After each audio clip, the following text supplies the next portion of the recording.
मेपको circle Ahmadpur Sharqia की बिजली चोरों के खिलाफ कार्रवाई। 45 अफराद को बिजली चोरी करते रंगे हाथों पकड़ लिया। तारे जब्त करके 20 लाख रुपए जुर्माना किया गया है।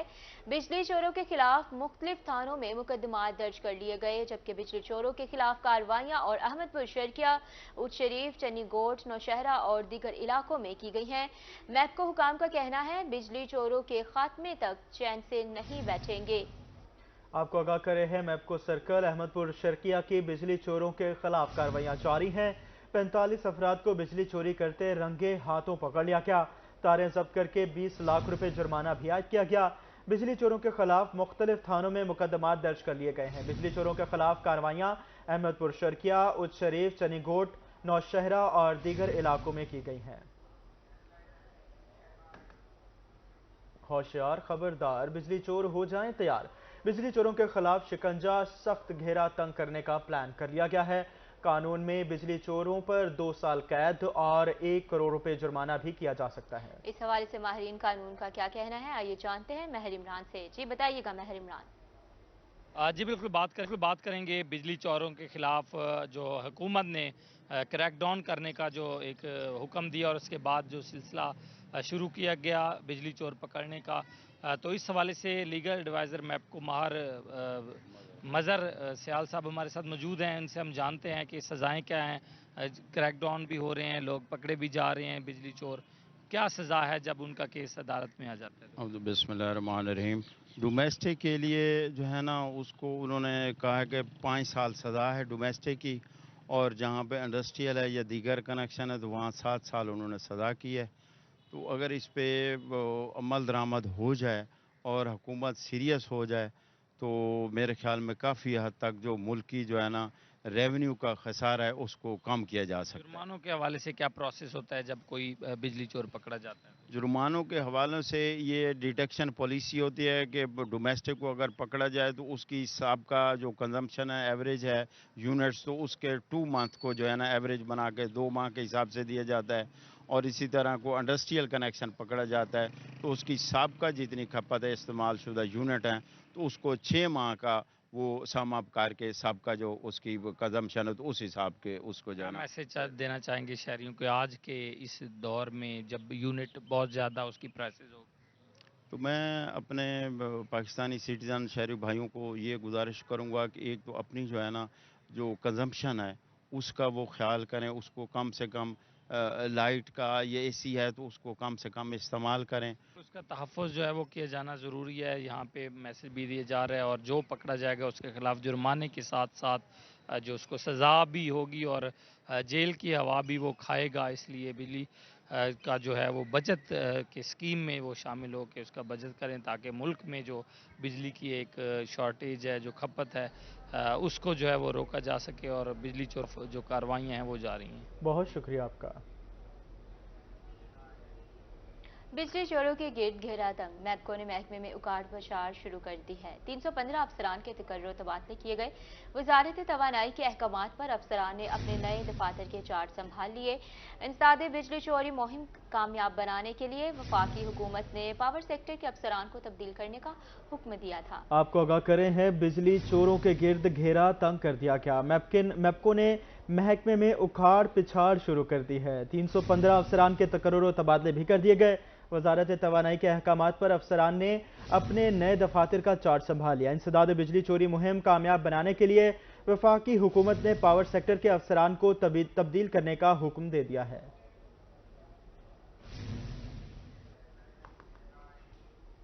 महंगाई का जिन काबू ना आ सका, आम शहरी की कुव्वत खरीद जवाब दे गई। घी, चीनी, आटा और दीगर अशियाए खुरोनोश की कीमतें आसमान से बातें करने लगी। दिहाड़ीदार तबके के बच्चे रोटी को तरसने लगे। घरों में फाकों की नौबत आ गई। महंगाई के मारे अवाम ने हुकूमत से जीने की दुहाई कर दी। आपको बता रहे हैं महंगाई का जिन काबू ना आ सका, आम शहरी की कुव्वत खरीद जवाब दे गई। घी, चीनी, आटा और दीगर अशिया खुरोनश की कीमतें आसमान से बातें करने लगी। दिहाड़ीदार तबके के बच्चे रोटी को तरसने लग गए हैं। घरों में फाकों की नौबत, महंगाई के मारे अवाम ने हुकूमत से जीने की दुहाई कर दी है। इस हवाले से तफसीलात जानेंगे हमारे नुमाइंदे खादम हुसैन सुमरो से। जी खादम, आगाह कीजिएगा हमें। जी इस वक्त हम मौजूद हैं अहमदपुर शर्किया के करियाना शॉप पर। महंगाई ने जो है वो हर तबके की आवाम जो है उसकी कमर तोड़ रखी है। हमारे साथ एक बुजुर्ग शहरी मौजूद हैं, इनसे जानते हैं। जी बाबा जी। महंगाई का इतना बड़ा तूफान आया हुआ है कि हर चीज को आग लग चुकी है। गरीब आदमी जो दिहाड़ी लेके आता है वो आटा पूरा करे या बच्चों के लिए सब्जी खरीद करे, कपड़ा जूती है, दवाई दारू है, बीमारी है, दुख सुख में आना जाना है, कहीं शादी गमी खुशी में शमूलियत करनी है।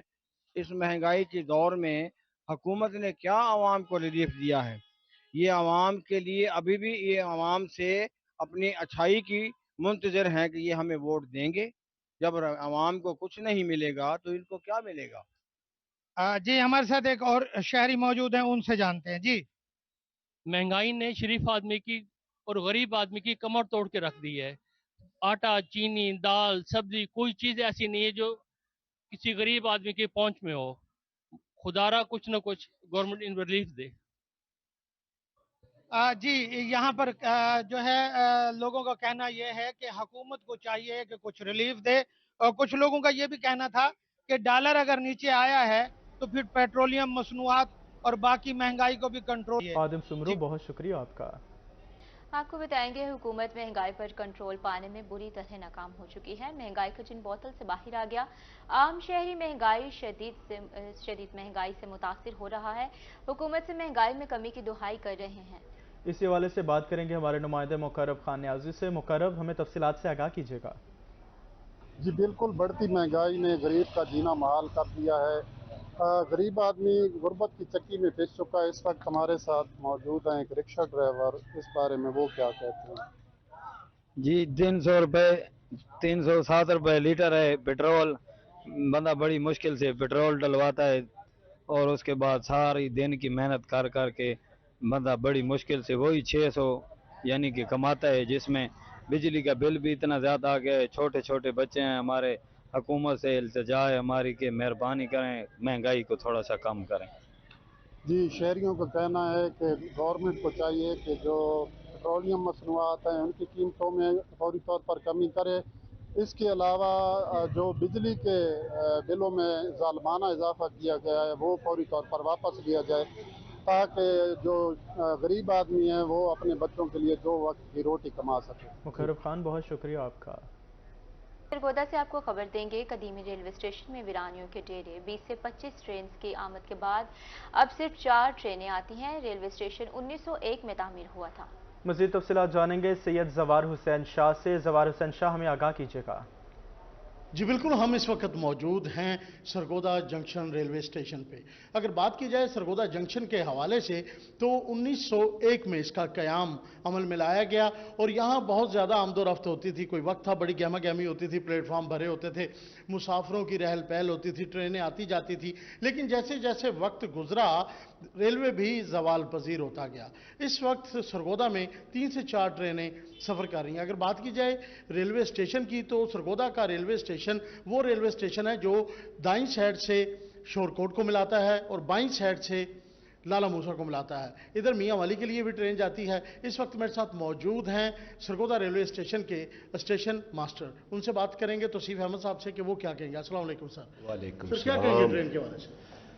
हाँ, जैसे आपने कहा कि 1901 और 2 के दरमियान सरगोदा स्टेशन पे गाड़ियों की आमदोरफ्त शुरू हुई है, तो उस वक्त तकरीबन 12 गाड़ियाँ लाला मूसा की तरफ जाती थी, 2 गाड़ियाँ शोरकोट के लिए, 2 कराची के लिए चनाब एक्सप्रेस और सुपर एक्सप्रेस, मियाँ वाली के लिए पुरानी गाड़ी माड़ी इंडस चलती थी, फैसलाबाद के लिए भी डेली बेसिस पे, चूँकि इंडस्ट्रियल शहर था तो डेली बेसिस पे गाड़ी आती जाती थी, लोग उसी गाड़ी पे जाना और आना था, लाहौर के लिए भी।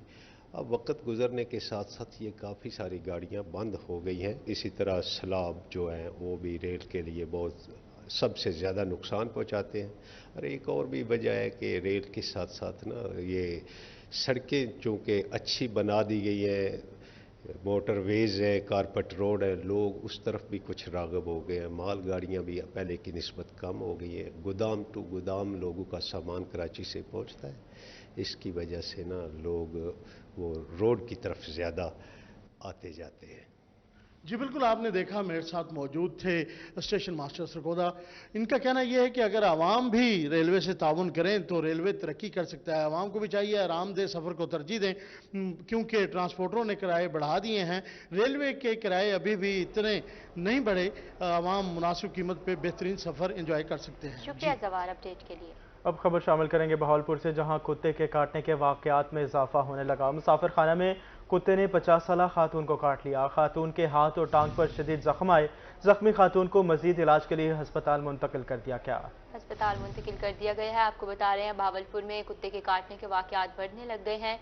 मुसाफिर खाना में कुत्ते ने 50 साला खातून को काट लिया। खातून के हाथ और टांग पर शदीद जख्म आए हैं। जख्मी खातून को मजीद इलाज के लिए अस्पताल मुंतकिल कर दिया गया है।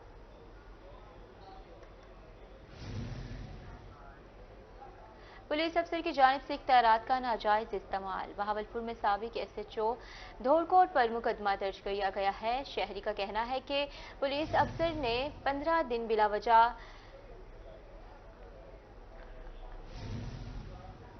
मुकदमा दर्ज कर दिया गया। पुलिस अफसर की जानिब से इख्तियारात का नाजायज इस्तेमाल। बहावलपुर में साबिक SHO धोड़कोट पर मुकदमा दर्ज कर लिया गया। शहरी का कहना था कि पुलिस अफसर ने 15 दिन से हब्से वेजा में रखा। मुकदमा DSP सैयद अजहर गिलानी की मुद्दत में दर्ज किया गया। आपको आगाह कर रहे हैं, बहावलपुर से खबर दे रहे हैं, पुलिस अफसर की जानिब से इख्तियारात का नाजायज इस्तेमाल किया गया। बहावलपुर में साबिक SHO धोड़कोट पर मुकदमा दर्ज कर लिया गया।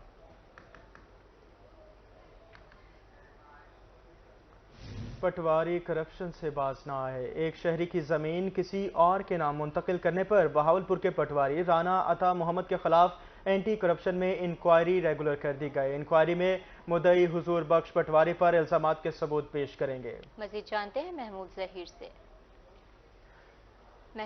से हमारा राब्ता मुनक़ता हो चुका है। आपको बता रहे हैं पटवारी करप्शन से बाज ना आए। एक शहरी की जमीन किसी और के नाम मुंतकिल करने पर बहावलपुर के पटवारी राना अता मोहम्मद के खिलाफ एंटी करप्शन में इंक्वायरी रेगुलर कर दी गई है। इंक्वायरी में मुद्दई हुजूर बख्श पटवारी पर इल्जामात के सबूत पेश करेगा। हासिलपुर में वकला पर FIR का मामला। वकला बरादरी की थाना सिटी पुलिस के खिलाफ प्रेस कॉन्फ्रेंस। मजीद जानते हैं मलिक अब्दुल रशीद से। जी बिल्कुल ऐसा है कि वकला बरादरी पर झूठी FIR का सिलसिला थम ना सका। हमारे साथ इस वक्त मौजूद हैं सदर बार एसोसिएशन लतीफ़ नवाज कांजू साहब। हम उनसे जानते हैं कि वकला बरादरी पर जो झूठी FIR का इंदराज किया गया है उसका मामला क्या बना। सर, वजह क्या बनी, क्यों वकला पर झूठी FIR दर्ज की गई? बिस्मिल्लाहिर्रहमानिर्रहीम। जैसा कि पूरे शहर को पता है और हमारी वकला बरादरी को पता है कि कुछ दिन पहले रेवेन्यू डिपार्टमेंट की जानिब से वकला पे दो झूठी FIR का इंदराज हुआ है। उसके पीछे रीज़न जो है सिर्फ़ और सिर्फ ये है कि वहाँ पे रेवेन्यू डिपार्टमेंट में पूरा शहर जानता है कि रिश्वत का इस वक्त इतना बाज़ार गर्म है कि जिससे पूरी तहसील मुतासर है।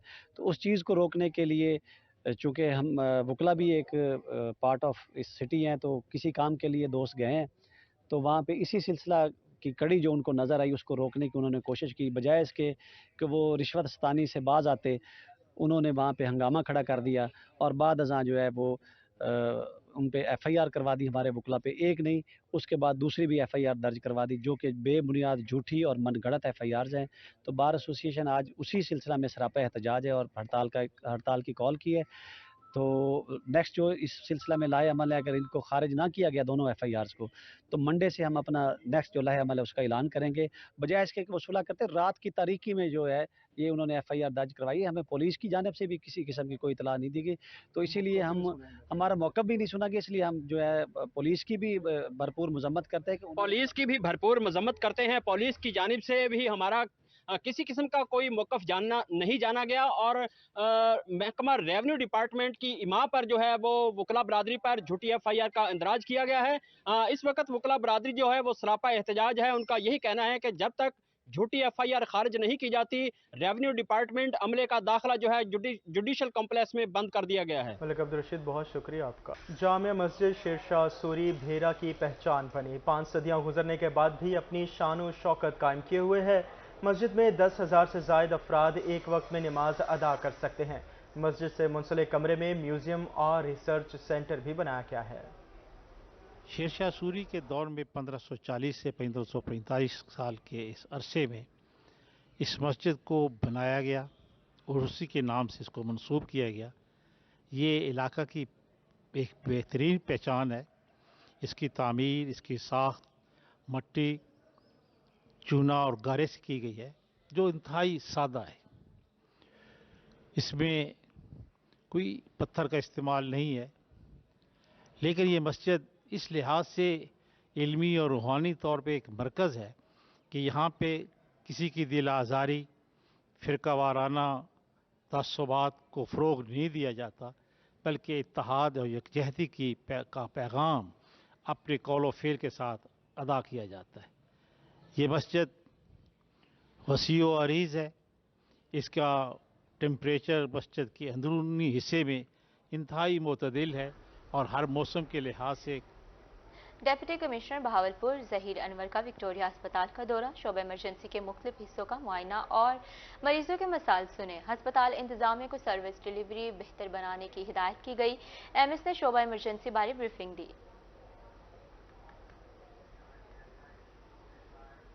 मियांवाली में कपास की फसल पर सफ़ेद मक्खी के हमले का खदशा बढ़ गया। डिप्टी डायरेक्टर मलिक मोहम्मद नवाज का कहना है कि बारिशें ना होने के सबब सफ़ेद मक्खी हमला कर सकती है। मज़ीद जानते हैं अख्तर मजाज से। जी बिल्कुल, मियांवाली में इन दिनों मौसम की बात की जाए तो आए रोज़ मौसम में दर्जा हरारत जो है उसमें इजाफा हो रहा है और उसके अलावा फ़िज़ा में काफ़ी हद तक खुश्की मौजूद है और उसके अलावा बारिशें भी नहीं हुई। इन तमाम अनासर को मिलाया जाए तो इन दिनों कपास की जो फसल है वो ख़तरे में मुब्तला है, उस पर सफ़ेद मक्खी के हमले का खदशा बढ़ जाता है। इस वक्त हमारे साथ मौजूद हैं डिप्टी डायरेक्टर ज़राअत मलिक मोहम्मद नवाज साहब। आपसे इस सवाल से बात करते हैं कि इस हवाले से महकमा क्या इकदाम कर रहा है। सर, क्या महकमा इकदाम कर रहा है? सफ़ेद मक्खी के हमले के खतरात बढ़ गए। जी, अल्लाह के फजल से और डिपार्टमेंट ज़राअत और हिली इंतज़ामिया के तावन से इस दफ़ा मियांवाली ज़िला में कपास इंतहाई अच्छी हालत में है, लेकिन अब चूँकि दर्जा हरारत में इजाफा हो रहा है तो हम ज़िम्मेदार हजरात को ये एडवाइजरी दे रहे हैं को अपनी फसल को खुश्की ना आने दें, उसकी अपासी का ख्याल रखें और 5 दिन के वक्फे से कम अज़ कम 2 स्प्रे सफ़ेद मक्खी के खिलाफ एंड सोडा जरी ज़ायरों का स्प्रे करें तो इंशाल्लाह उससे कपास नहायत अच्छी हो जाएगी। फर्स्ट पिकिंग हमारी आ रही है जो कि बहुत हौसला अफजा है। काश्तकार का खर्चा बहुत जो है ना बढ़ गया है, लेकिन फुट्टी का रेट अच्छा होने से उन्हें मुआवजा भी अच्छा मिल रहा है। तो अगर जिम्मेदार आप फुट्टी का ख्याल रखेंगे कि उन्हें कम से कम 8 से जो है ना 10 मन तक औसत ज़्यादा आ सकती है, इससे उनके तमाम अखराजात आसानी निकल आएंगे। जी बिल्कुल, जैसा कि आपने डिप्टी डायरेक्टर साहब की बात सुनी कि 2 स्प्रे किए जाएं और उसके अलावा आपाशी का बिलखुसूस ख़ास ख्याल रखा जाए और अखराजात ज़रूर हैं, लेकिन फुट्टी का रेट इतना है कि काश्तकार जो अखराजात जो पैसा खर्च करेंगे अपनी फसल पे वो आमदन के उन फुट्टी में उनको वापस। मजाज, शुक्रिया आपका। महकमा स्कूल एजुकेशन जनूबी पंजाब का सरकारी स्कूलों से गैर कानूनी कब्जे फौरी खत्म कराने का हुक्म। एडिशनल सेक्रेटरी आगा ज़हीर अब्बास शराजी की ज़ेर सदारत स्कूल एजुकेशन सेक्रेटरीट में इजलास। मुल्तान और मुजफ्फरगढ़ समेत तमाम इस्लाह के सीईओज एजुकेशन को महकमा तालीम के ज़ेर मलकियत स्कूलों के इंतकालात यकीनी बनाने की हिदायत।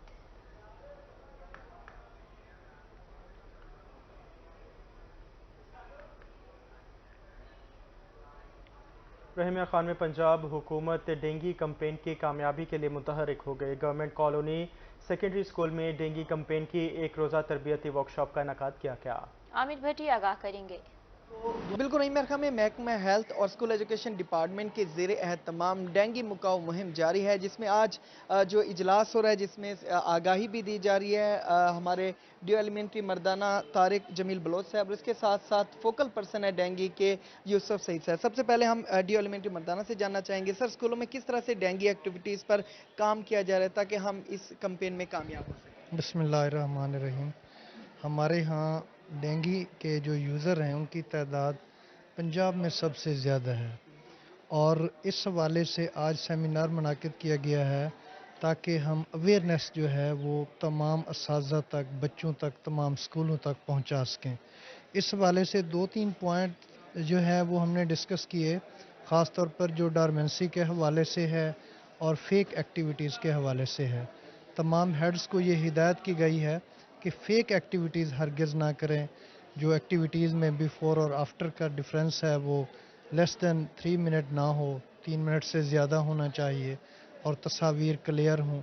ये एक कौमी काज है और हुकूमत की तरफ से 20 अगस्त से लेकर 20 अक्टूबर तक ये पीक सीज़न है जिसमें ये मच्छर जो है ये ग्रो करता है और ज़्यादा जो है वो नुकसान पहुंचा सकता है।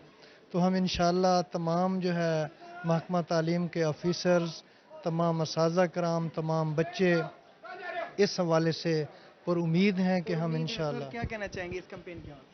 बिस्मिल्लाहिर्रहमानिर्रहीम। आज का जो हमारा सेशन है इसमें हमने जितने भी हमारे यूज़र्स हैं एजुकेशन डिपार्टमेंट के, उनको हमने डेंगू ऐप के हवाले से पूरी मालूमात दी हैं कि आपने इसको किस तरह से इस्तेमाल करना है। इसमें जो गैप्स थे वो इनको आइडेंटिफाई करके दिए हैं और उनका हल करने का तरीका भी बताया ताकि हमारे डिस्ट्रिक्ट की जो एंटी डेंगू एक्टिविटीज़ है क्वालिटी एक्टिविटीज़ हों, ताकि उससे हमें सिर्फ ये एक्टिविटीज़ तक ना हो बल्कि प्रॉपरली इससे डेंगू को कंट्रोल करने में हमें मदद मिल सके। आगाही दी जा रही है कि किस तरह से डेंगू कैंपेन पर अमल करना है ताकि डेंगू मुकाऊ मुहिम को कामयाब किया जाए। आमिर भट्टी आगाह कर रहे थे, शुक्रिया।